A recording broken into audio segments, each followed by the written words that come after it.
Hello, everyone. Tonight we are going to follow the footprints of a solitary fisherman who finds something on the shore, something that changes not only his life, but the very laws of reality. Picture this. Early morning, the ocean hushes gently against the sand, clouds still tinted by the fading blush of dawn. There's salt in the air, warm coffee in your hand, or maybe it's just your imagination, and the day feels full of quiet possibility. You're not in bed? Not yet. But soon you'll be floating on calm waves in your dreams. So before you get comfortable, take a moment to like the video and subscribe, but only if you really like what I do here. And let me know in the comments, where are you listening from and what time is it right now? I'd love to know. Now, turn off the lights, maybe turn on the fan for some soothing noise, and let's embark on tonight's journey together. You drag your net behind you. Step by step across the wet sand. The tide is pulling out, and the early morning air carries the chill of a night that still lingers somewhere behind the dunes. The beach is quiet, except for the slap of your bare feet and the occasional indignant squawk from a seagull who thinks you're trespassing on his breakfast buffet. It's just another morning. Another attempt to bring in enough fish to trade for rice, maybe even a cup of that sugary condensed milk if the catch is good. You're not expecting anything out of the ordinary. But then your toe bumps into something. It's smooth, solid, cold. At first, you think it's a bottle, someone's careless litter, maybe. But when you brush away the sand, you see a perfect round disc gleaming up at you. Not glass exactly, not metal either. It catches the light in a way that makes you blink. A rainbow shimmer that seems to come from inside it. You hold it in your hands. It's heavy, but not too heavy. About the size of your face, and polished. So polished that when you tilt it, your reflection looks back at you with uncanny clarity. Except, hang on a second, that's not your face. Your pulse skips like a thrown stone across a lake. The image is soft, dreamy even, but definitely not you. It's a woman. Her hair is long, dark like river stones. Her eyes, you don't know how to describe them except to say they look like they already know you. You look behind you. No one's there. Back to the mirror. She's still there, still looking at you. You laugh nervously. Okay, maybe I hit my head on a coconut. But then her lips move. You drop the mirror. Not enough to break it, but enough to knock the wind out of your courage. You look again. Just your face now, wide-eyed and flustered. Salt-crusted hair, a sunburn peeling at your nose. You're back to reality. You think, maybe I imagined her? Just a trick of light and fatigue. You slide the mirror into your net, still damp with seaweed and sand, and carry it home like you've done with thousands of fish before. Only this is definitely not seafood. Your hut is simple. One room, slanted roof, a hammock stretched from rafter to wall. You lean the mirror against the far corner, right next to your fishing boots.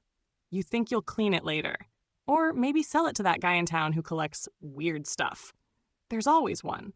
But curiosity gnaws at you. So you sit down across from it, legs crossed like a monk, and just stare. Minutes pass. Nothing happens. You sigh and pull out a mango from your basket. It's overripe, but that's the best kind. You bite, juice dribbling down your chin, and say aloud, "So, Mystery Beach lady, you gonna say something again, or was that just my imagination doing backflips?" The mirror stays blank. You chuckle to yourself. Didn't think so.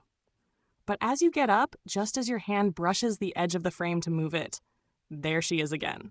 Only this time, she's smiling. You blink, and she's gone. You spend the rest of the day in a strange fog, like your thoughts are floating half an inch above your brain. You try to mend your net. You try to eat. You even visit the village elder to ask if there's been any talk of shipwrecks or lost travelers. Nothing. "Oh," the elder says, one eyebrow hiking up, "you found something odd, didn't you?" Your throat tightens. "Just a mirror."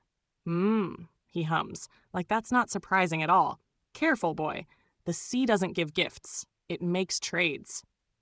You laugh, but it sounds forced even to your own ears. I'll keep that in mind.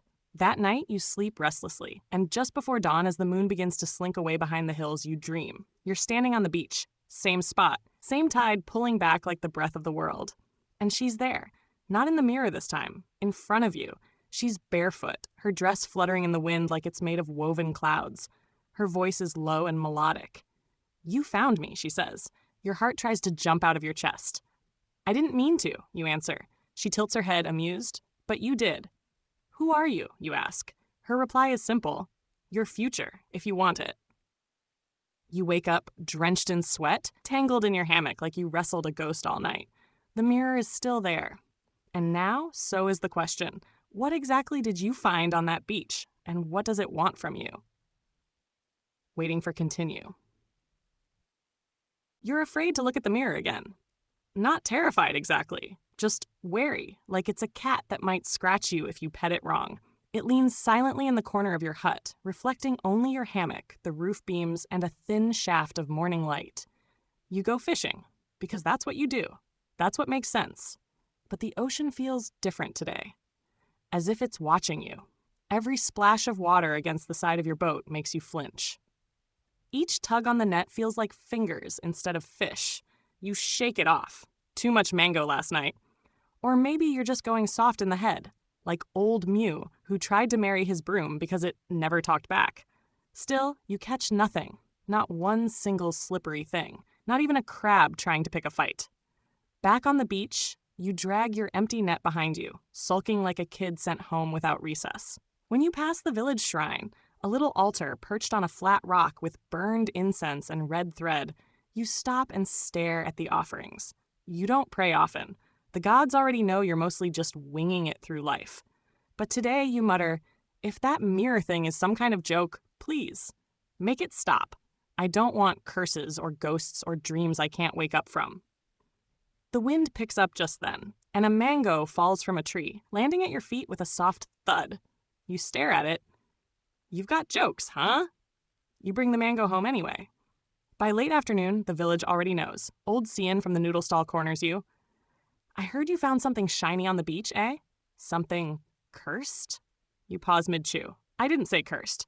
No, she grins. You just found a haunted mirror. Big difference. You're not sure how she knows. Then again, gossip here travels faster than seagulls spotting a dropped sandwich. At first, it's teasing. Friendly, even. But that night, things shift. Your neighbor's rooster crows at midnight and refuses to shut up. The baby down the road won't stop crying. Dogs bark at your hut like you've got a whole pack of angry spirits crashing in for dinner. And the mirror? Still there. Still silent.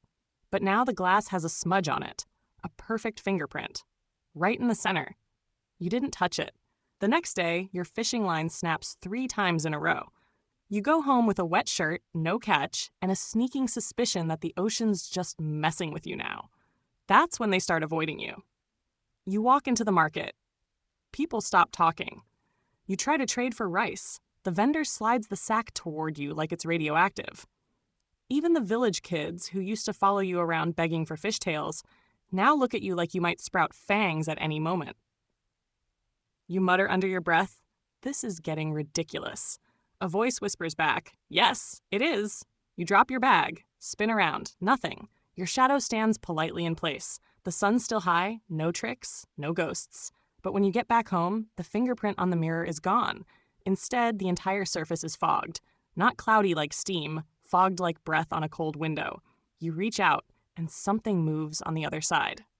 You pull your hand back so fast you smack your own leg. You curse. Loudly. Colorfully. The kind of curse that would make the shrine spirits roll their eyes. The mirror ripples, like it's laughing at you. That night, you can't sleep. Not just from fear, but from the noise. Your hut creaks. The beams moan like an old man stretching. The wind whistles through gaps in the walls like it's tuning an invisible flute. You finally give up and sit facing the mirror. Like it's a late-night talk show host and you're the guest with weird dreams and no dignity left. "All right," you say. "You win. Talk to me." Silence. You cross your arms. "I'm tired. I smell like low tide. And if you're some kind of sea spirit, I'd like to formally request a refund." Still nothing. You sigh, but the moment your eyelids droop, you're in the dream again.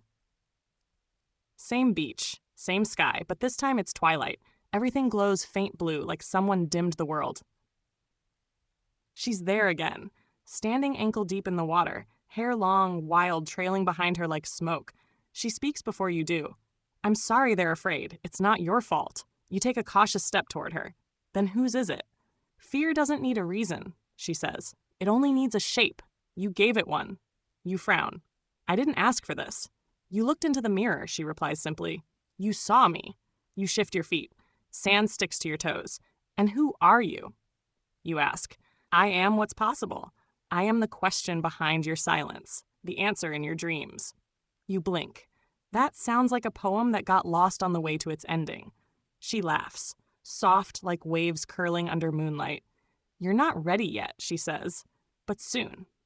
You wake up clutching your blanket. The mirror stands undisturbed, but now your reflection in it is smiling, and you're definitely not. By morning, someone leaves a bowl of salt water and garlic outside your hut. You don't even ask who. You just mutter, "Great, I'm officially haunted," waiting for continue. You don't leave your hut for a few days. Not because you're afraid. Okay, maybe a little. But mostly because every time you step outside, someone looks at you like you've got leeches crawling out of your ears. People cross the road when you pass. The noodle lady blesses herself 3 times when you walk by. Even the monk's dog growls at you, and that dog once fell asleep in the middle of a thunderstorm. You'd laugh, but honestly, you're starting to wonder if they're right. Because the mirror is changing.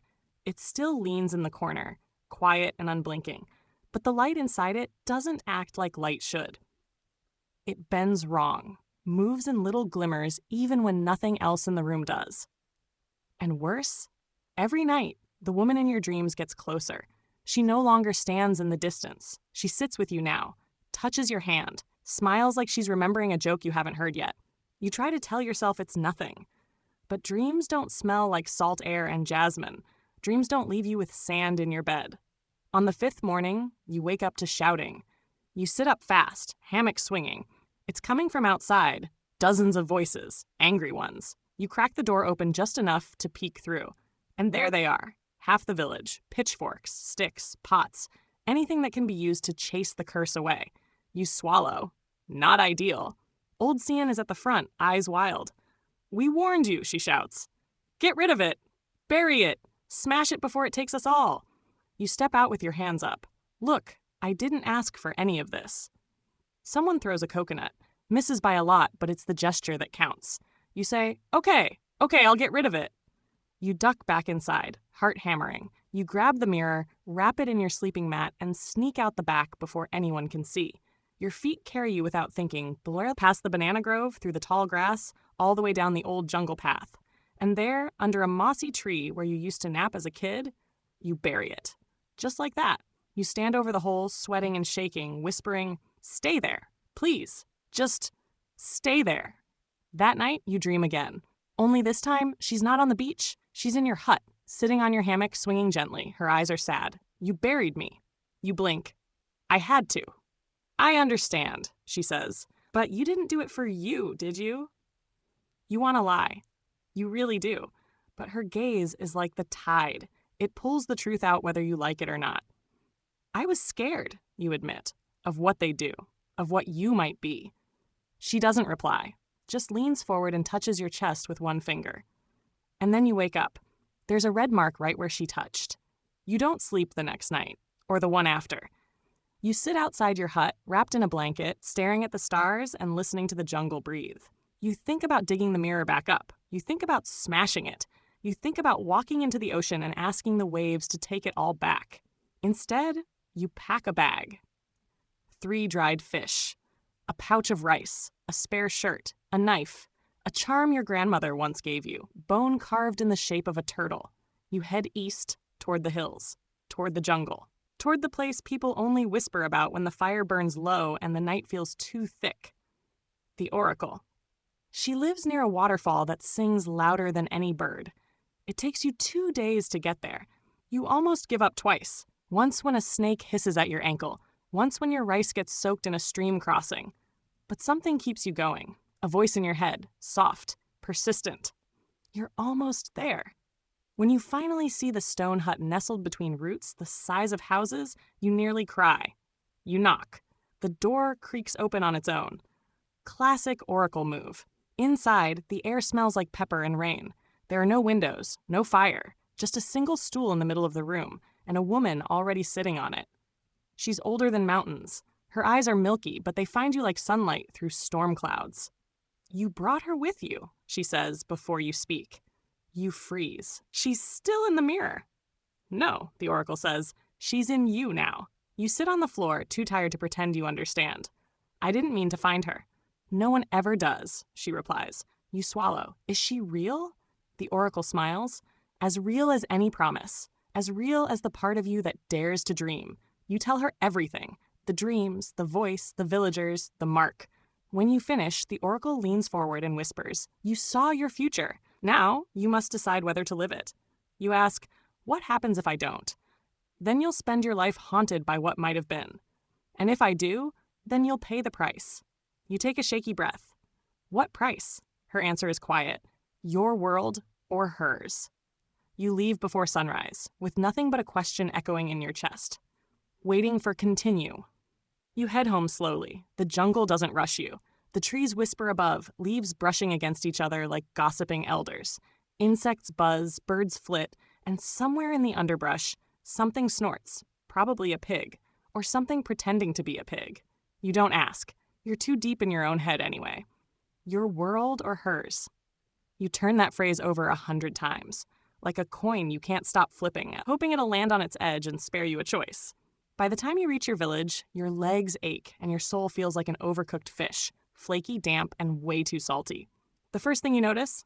Silence. No roosters, no shouting children, no laundry flapping in the breeze. Just quiet. You step into the center of the village. No one's there, not even old Cian. You glance around. Empty stalls, doors shut, curtains drawn. It's like everyone vanished or hid. You call out, Hello? Nothing. Then, clang. A door slams shut behind you. You spin around, heart in your throat, fish knife in your hand. Still nothing. But when you reach your hut, there's someone inside. You freeze at the threshold. You can see the silhouette sitting in your hammock just like she did in the dream. Long hair, still, watching. You push the door open. It's her, exactly as she appeared in your dreams. Same white dress, same moonlight hair, same eyes, deep, endless, filled with something not quite sadness. She smiles. You don't smile back. Did you come out of the mirror? You ask, trying to sound casual. You mostly sound like you swallowed a pebble. She tilts her head. I never left.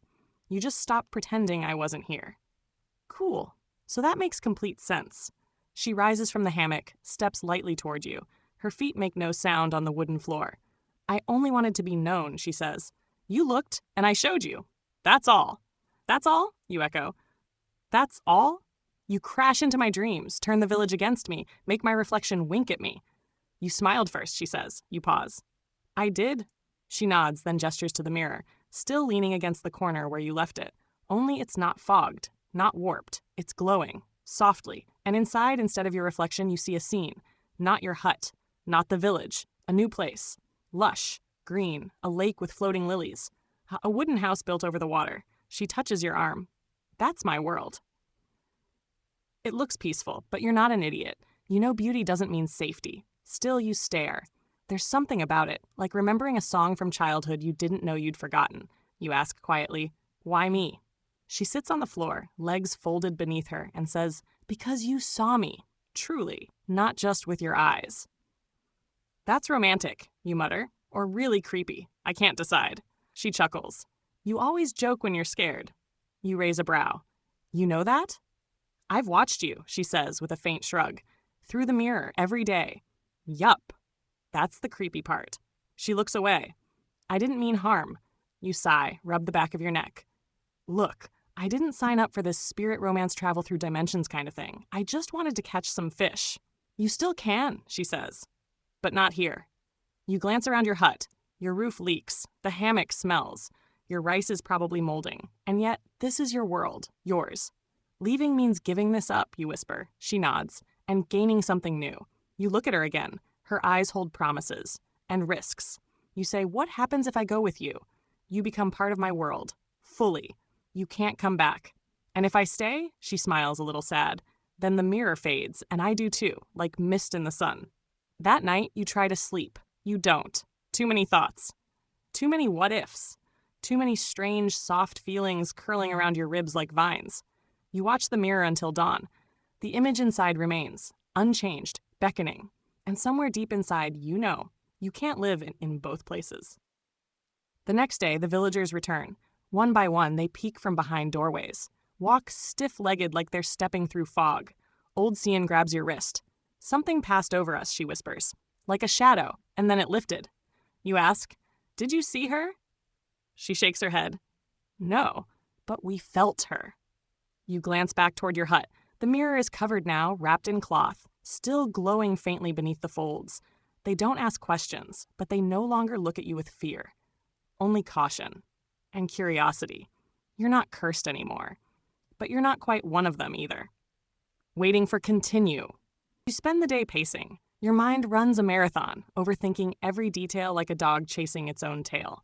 The mirror waits silently in the corner, wrapped in its cloth like a secret no one dares unwrap. You find yourself drawn to it anyway. Pull the cloth back slowly, as if it might bite. The glowing scene is still there. The green lake, the floating lilies, the wooden house. You touch the glass.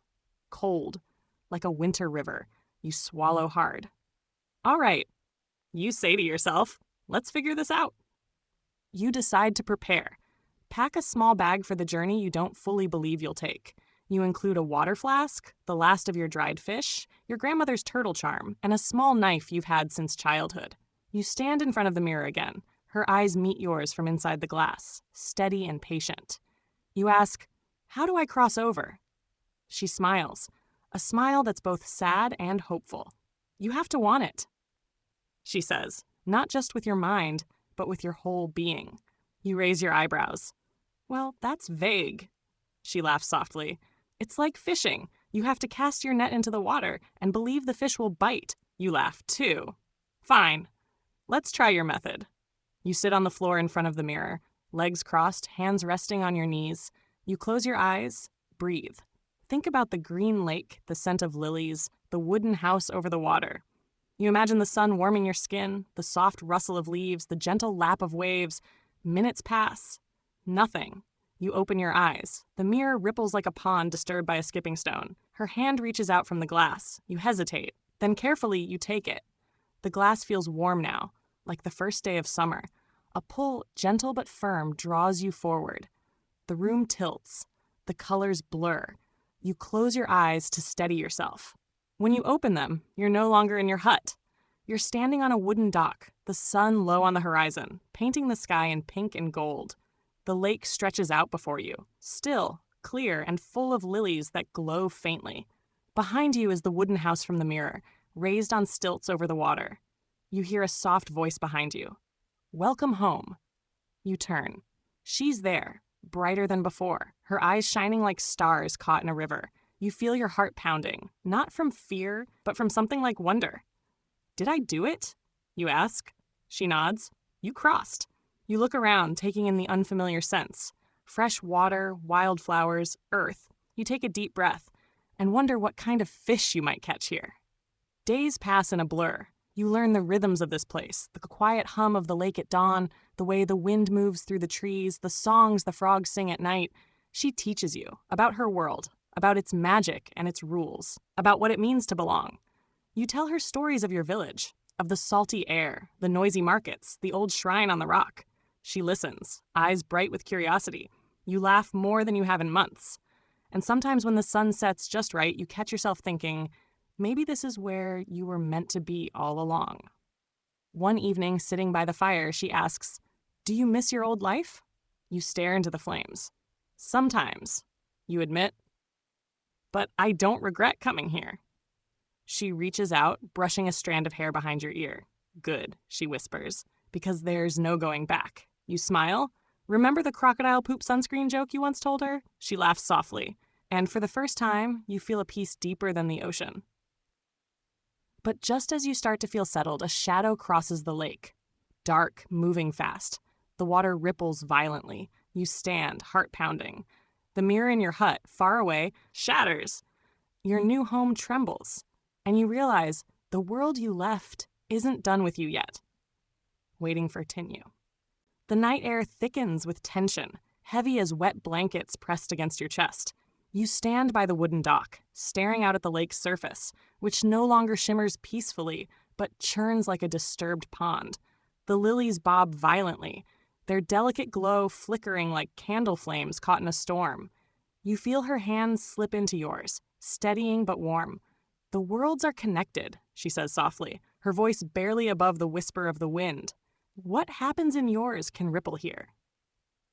You shiver, not from cold, but from the weight of that knowledge. It's like finding a hole in a fishing net and realizing the catch can slip through. Your heart pounds with a cocktail of excitement and dread.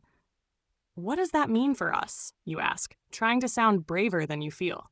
She shrugs, a faint smile tugging at the corners of her lips. It means we have to be careful, because not everything that follows you is friendly.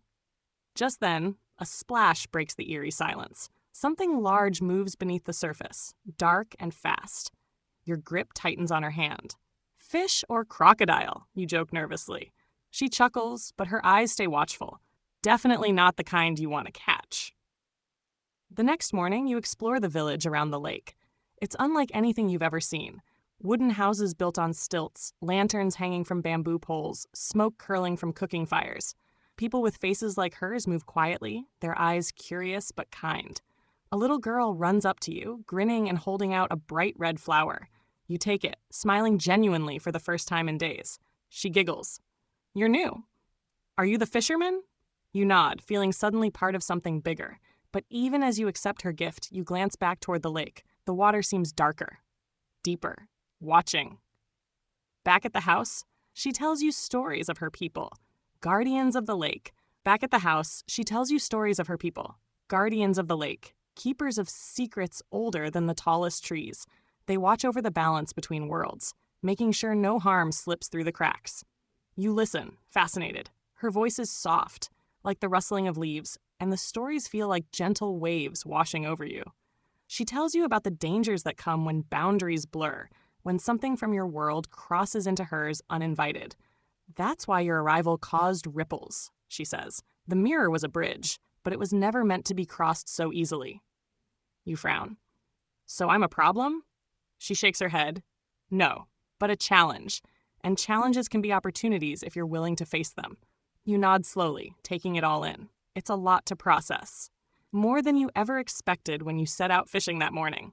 Later, you walk down to the lake's edge. The water is calm again, but the memory of last night's disturbance lingers. You stare into the depths, wondering what else lies beneath. Suddenly, a splash nearby makes you jump. A figure emerges from the water, a young man with shimmering scales on his arms, eyes like liquid silver. You blink, questioning if you're dreaming or caught in some watery mirage. He smiles. Welcome, fisherman. You swallow. You live here? He nods, water dripping from his hair. Part of this world, part of the old magic. You extend a hand. He shakes it firmly. Name's Leon, he says. You introduce yourself. Leon leads you to a clearing where the village elders gather. They sit in a circle, faces lined with wisdom and years spent guarding the delicate balance. They look at you with a mix of curiosity and caution. One elder, a woman with eyes like polished amber, speaks. You cross the threshold, she says. That action cannot be undone. You nod, feeling the weight of her words settle like stones in your stomach. But you have a choice, she continues, to honor the bond or to break it. You ask, what does honoring it mean? It means embracing both worlds, she replies, protecting the harmony between them. And breaking it? Chaos, she says simply, for both sides. You glance at her, then at the lake. You realize the journey ahead is far more complicated than catching fish. That night, as you lie in the wooden house, you think about the life you left behind, the villagers who feared the mirror, the quiet mornings on your hut's porch, the smell of salt and jasmine. You feel a pang of homesickness, but also a spark of something new. Hope. Maybe the strange, shimmering world isn't just a curse. Maybe it's a chance. You close your eyes and let the soft sounds of the lake lull you into sleep, dreaming of lilies and lanterns and the promise of new beginnings. You wake up to the soft glow of dawn filtering through the bamboo blinds. The air smells like wet earth and fresh rain, a scent you never knew could feel so comforting. She's already awake, sitting by the window, gazing out over the lake. You stretch and join her, the wooden floor cool beneath your feet. For a moment, you both just watch the water, quiet, except for the gentle splash of fish breaking the surface. Then she turns to you, her eyes bright but serious. There's something you need to know, she says. You nod, bracing yourself. She explains that the balance between worlds is delicate, that your crossing has caused more than just ripples. It's awakened forces both good and dangerous. There's a guardian spirit in the lake, she says, protective, but unpredictable. You raise an eyebrow. Like a giant fish with attitude? She laughs softly. Something like that. You mean like a monster? Only if threatened. You grin. Great. Just what I needed. Monster fish. She smiles back, the warmth easing the knot in your chest. Later, Lian comes to visit. He brings gifts from the lake, glowing stones, woven reeds, and strange fruits that taste like sunshine and salt. He tells you stories of his childhood, growing up between water and land. You'll get used to it, he says. The magic here changes you. You think about your old life, the simplicity, the routine, and you wonder if you could ever go back. That night, a storm rolls in. Thunder rumbles, lightning sketches jagged scars across the sky. You lie awake, listening to the rain pounding on the roof. Suddenly, a deep roar shakes the house. The lake churns violently. You leap out of bed and rush outside. The guardian spirit bursts from the water, a massive serpentine figure with eyes like molten gold. It circles the village, its voice echoing like 1,000 drums. You feel its anger, its pain. She grabs your arm. It's testing us. You stare into the creature's blazing eyes and realize this is no ordinary fishing trip. This is your new life. You stand your ground, remembering the jokes you told her, the crocodile poop sunscreen, the fishing tales. You raise your hands, speaking softly. Easy there, big guy. No need to get all dramatic. The creature pauses, nostrils flaring. Then slowly, it calms. The storm eases. The lake settles. You breathe out a shaky laugh. She squeezes your hand. You did well. You grin. Guess all those years of fishing taught me something. The guardian spirit disappears beneath the surface, leaving you standing at the edge of a new world.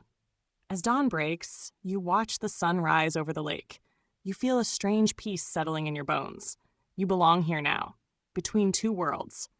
A fisherman who found more than just fish. You smile to yourself and wonder what tomorrow's catch will be. Waiting for continue. Days melt into each other like colors bleeding on wet canvas. You find yourself settling into rhythms you never expected. Morning fishing trips on the shimmering lake, afternoons learning the language of the reeds, evenings spent sharing stories beneath lantern-lit skies. She's always by your side, her presence a gentle current pulling you forward. One afternoon, as you mend a fishing net, she watches you with a softness that makes your heart thump a little faster. You've changed, she says. You shrug, grinning. I guess even a fisherman can learn new tricks. She laughs, but there's a seriousness beneath her smile. There's something you should know about me, she says quietly. You look up, curiosity piqued. She tells you she was once human too, long ago, caught between worlds like you are now. Her spirit lingered in the mirror, waiting for someone who could see her, not just look, but truly see. You freed me, she says, but in doing so, you also freed something else. You swallow. Something dangerous, she continues. Your mind flashes back to the guardian spirit, the storm, the shadows lurking beneath the lake's surface. We have to protect both worlds, she says firmly. You nod, determination settling in your chest. This isn't just a love story. It's a mission. That night, you walk to the edge of the lake alone. The water glows faintly, mirroring the stars above. You dip your hand in, feeling the coolness seep into your skin. You think about the future, unknown, uncertain, but full of possibilities. Suddenly, a ripple spreads across the surface. A small fish leaps out, shimmering with all the colors of the rainbow. You laugh softly. Looks like the lake approves. You turn, ready to head back. But a soft voice calls out, "Wait, it's her." She steps from the shadows, eyes shining. Come with me. You follow her into the night, hearts beating in sync. The journey isn't over. It's only just beginning. As you walk, you realize something important. You don't have to choose between worlds. You can live in both, like a fisherman who casts nets into two rivers, gathering the best from each. And maybe, just maybe, that's the real magic. You squeeze her hand, smiling. No matter what comes, we'll face it together. She nods, her smile radiant. And for the first time, the future feels bright, like the sun breaking through the clouds after a long storm. Waiting for continue. The days grow warmer. the lake reflecting the sun's golden glow like a mirror polished by the heavens. You walk hand in hand with her, feeling the earth beneath your feet and the sky above, both worlds alive around you. The village buzzes softly with preparations for a festival, a celebration of balance, unity, and the magic that binds water and land. You watch as lanterns are strung from bamboo poles, their paper shades fluttering like butterflies in the gentle breeze. The scent of jasmine and roasted fish drifts through the air, mingling with laughter and the soft beat of drums. She turns to you, eyes bright with excitement. "This is the day we honor the connection between worlds," she says. You nod, feeling a flutter in your chest. As twilight descends, the village gathers by the lake's edge. Elders tell ancient stories, their voices weaving spells of protection and hope. Children dance barefoot in the grass, their laughter a melody that tugs at your soul. You find yourself pulled into the rhythm, moving with the crowd, the warmth of belonging washing over you like a tide. She leads you to the water, where the guardian spirit rises, shimmering in the lantern light. Its eyes meet yours, not with menace, but with understanding. You reach out, and the water ripples beneath your fingers. For a moment, the worlds blur, and you feel the weight of all you've learned, the challenges, the love, the magic. Later, alone beneath the stars, you sit by the dock, the cool night air wrapping around you like a blanket. She leans against your shoulder, her breath soft and steady. You smile, thinking back to the first time you saw her in the mirror, so distant yet so familiar. Now she's here, real and warm, and the future stretches before you like the endless lake. You whisper, "I never imagined catching more than fish." She laughs softly. Sometimes the biggest catch is the one that catches your heart. You squeeze her hand gently. Here's to the journey ahead. The night hums with quiet promise, and as you close your eyes, you feel yourself drifting, safe, loved, and ready for whatever comes next. You're safe now. The lake's gentle whispers fade into a soft lullaby, carrying you deeper into restful sleep. Let the calmness of water soothe your mind, the warmth of belonging fill your heart. Breathe slowly, feel your body relax, heavy, peaceful, floating between dreams and waking. Tomorrow will bring new adventures, but for now, just rest. Let the night wrap around you like a comforting shawl. Good night, dear friend. Sleep well. End of script. Good night.